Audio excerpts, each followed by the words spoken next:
Corona की दूसरी wave और दूसरी वेव से हम भारतवासियों की लड़ाई जारी है। दुनिया के अनेक देशों की तरह भारत भी इस लड़ाई के दौरान बहुत बड़ी पीड़ा से गुजरा है।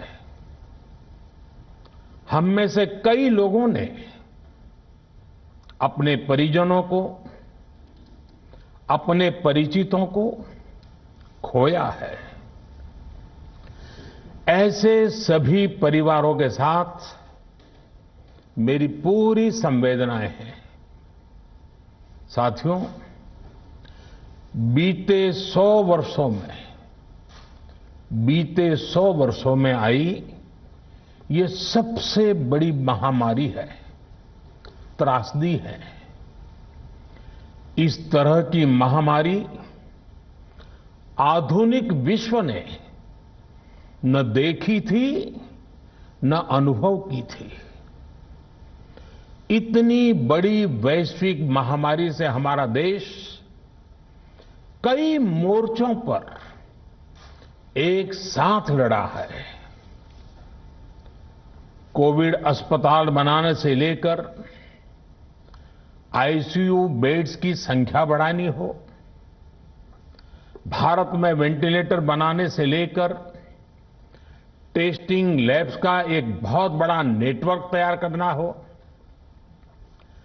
कोविड से लड़ने के लिए बीते 1.25 साल में ही देश में एक नया हेल्थ इंफ्रास्ट्रक्चर तैयार किया गया है।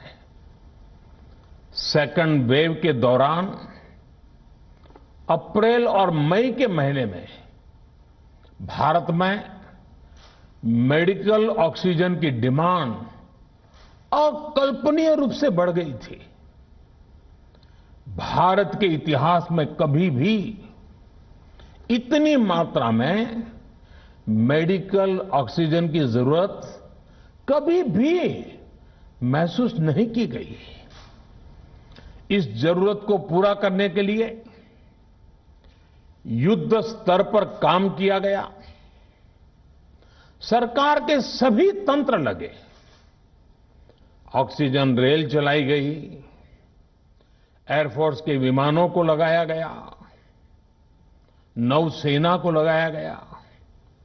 बहुत ही कम समय में लिक्विड मेडिकल ऑक्सीजन के प्रोडक्शन में 10 गुना से ज्यादा बढ़ाया गया।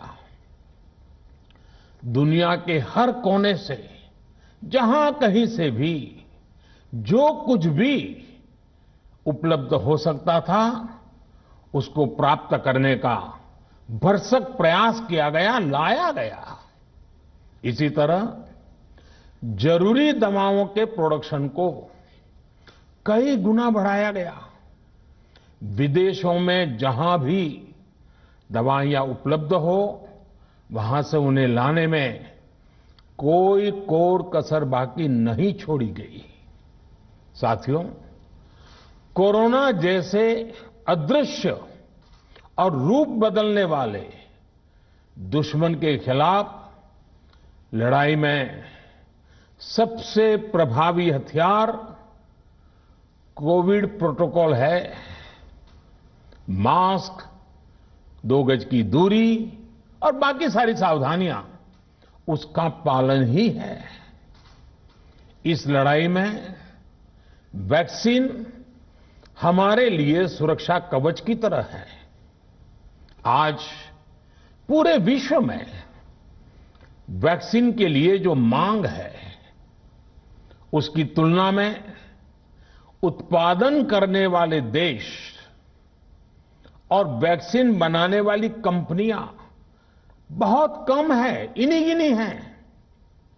कल्पना करिए कि अभी हमारे पास भारत में बनी वैक्सीन नहीं होती तो आज भारत जैसे विशाल देश में क्या होता। आप पिछले 50-60 साल का इतिहास देखेंगे तो पता चलेगा कि भारत को विदेशों से वैक्सीन प्राप्त करने में दशकों लग जाते थे।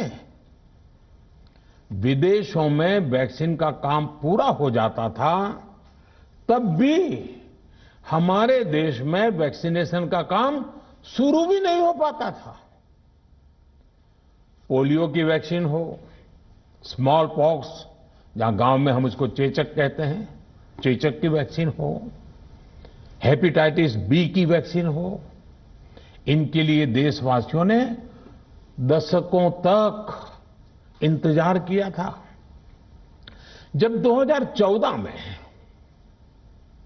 देशवासियों ने हमें सेवा का अवसर दिया, तो भारत में वैक्सीनेशन का कवरेज 2014 में भारत में वैक्सीनेशन का कवरेज सिर्फ 60% के आसपास था, 60% के आसपास था। और हमारी दृष्टि में ये बहुत चिंता की बात थी। जिस रफ्तार से भारत का टीकाकरण कार्यक्रम चल रहा था, उस रफ्तार से देश को 100% टीकाकरण कवरेज का लक्ष्य हासिल करने में करीब करीब 40 साल लग जाते हैं। हमने इस समस्या के समाधान के लिए मिशन इंद्रधनुष को लॉन्च किया। हमने तय किया कि मिशन इंद्रधनुष के माध्यम से युद्ध स्तर पर वैक्सीनेशन किया जाएगा और देश में जिसको भी वैक्सीनेशन की जरूरत है उसे वैक्सीन देने का प्रयास होगा। हमने मिशन मोड में काम किया और सिर्फ 5-6 साल में ही वैक्सीनेशन कवरेज 60% से बढ़कर 90% से भी ज्यादा हो गई। 60 से 90, यानी हमने वैक्सीनेशन की स्पीड भी बढ़ाई और दायरा भी बढ़ाया।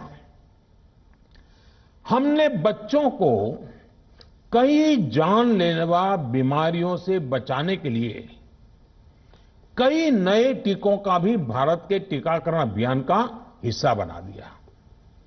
हमने इसलिए किया क्योंकि हमें हमारे देश के बच्चों की चिंता थी, गरीब की चिंता थी, गरीब के उन बच्चों की चिंता थी जिन्हें कभी टीका लग ही नहीं पाता था।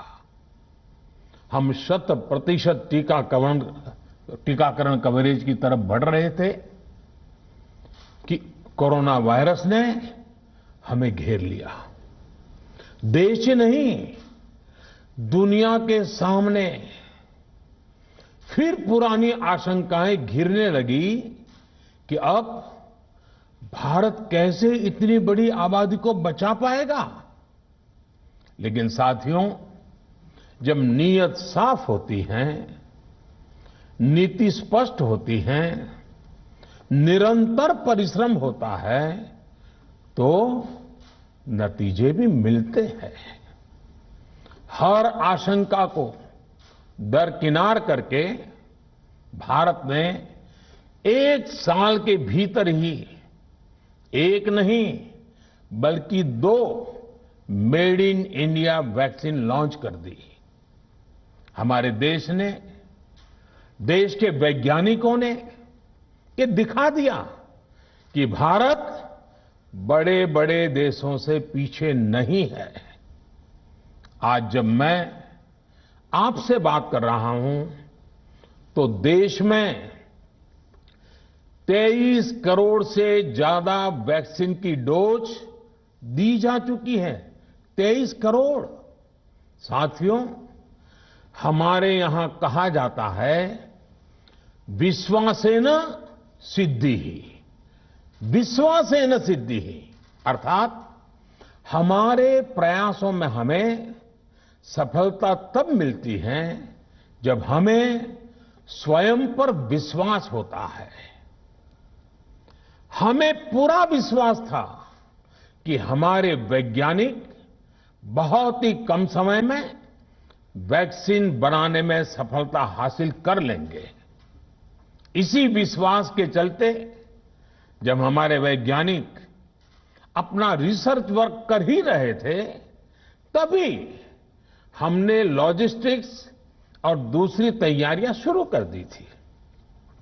आप सब भली भांति जानते हैं कि पिछले साल यानी 1 साल पहले, पिछले साल अप्रैल में जब कोरोना के कुछ ही हजार केस थे, उसी समय वैक्सीन टास्क फोर्स का गठन कर दिया गया था।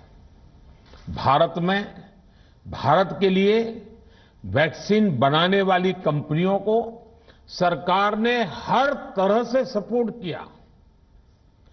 वैक्सीन निर्माताओं को क्लिनिकल ट्रायल में मदद की गई, रिसर्च और डेवलपमेंट के लिए जरूरी फंड दिया गया।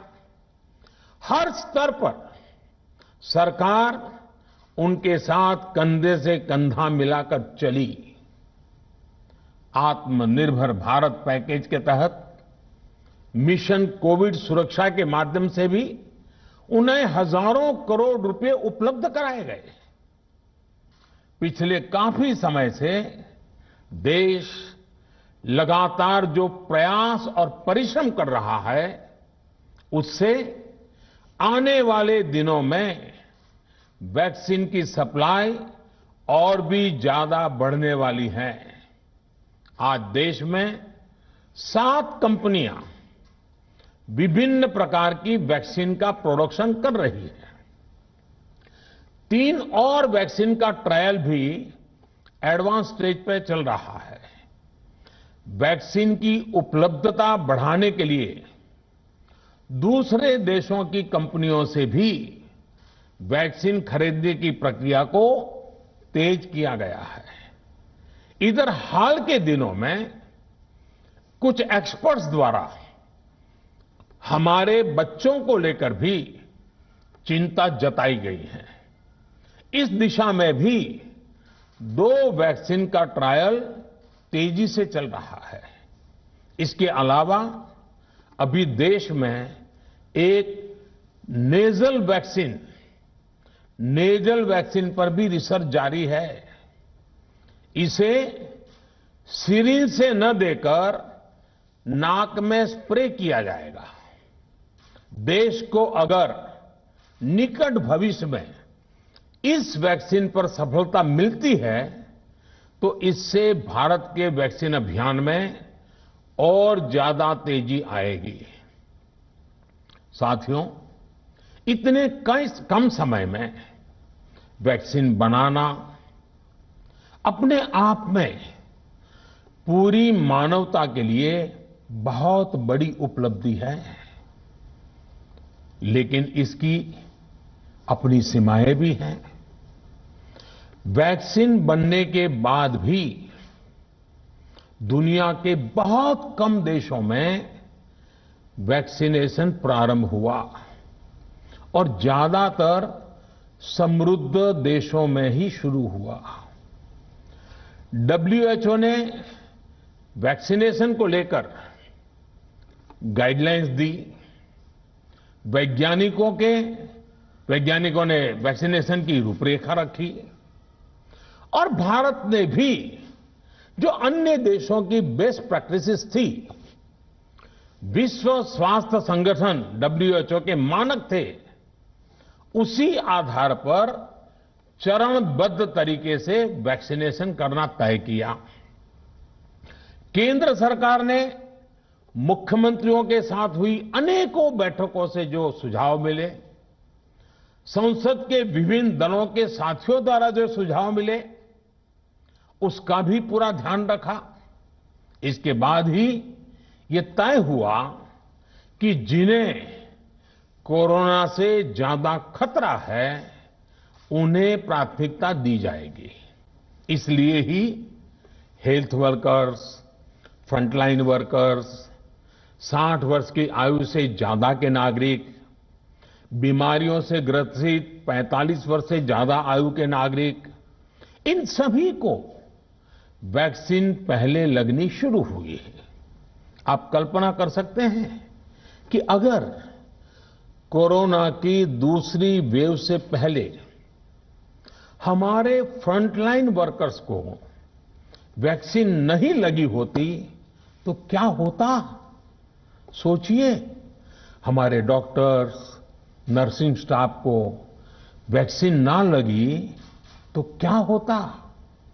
अस्पतालों में सफाई करने वाले हमारे भाई बहनों को, एम्बुलेंस के हमारे ड्राइवर्स भाई बहनों को वैक्सीन ना लगी होती तो क्या होता? ज्यादा से ज्यादा हेल्थ वर्कर्स को वैक्सीनेशन होने की वजह से ही वो निश्चिंत होकर दूसरों की सेवा में लग पाए, लाखों देशवासियों का जीवन बचा पाए। लेकिन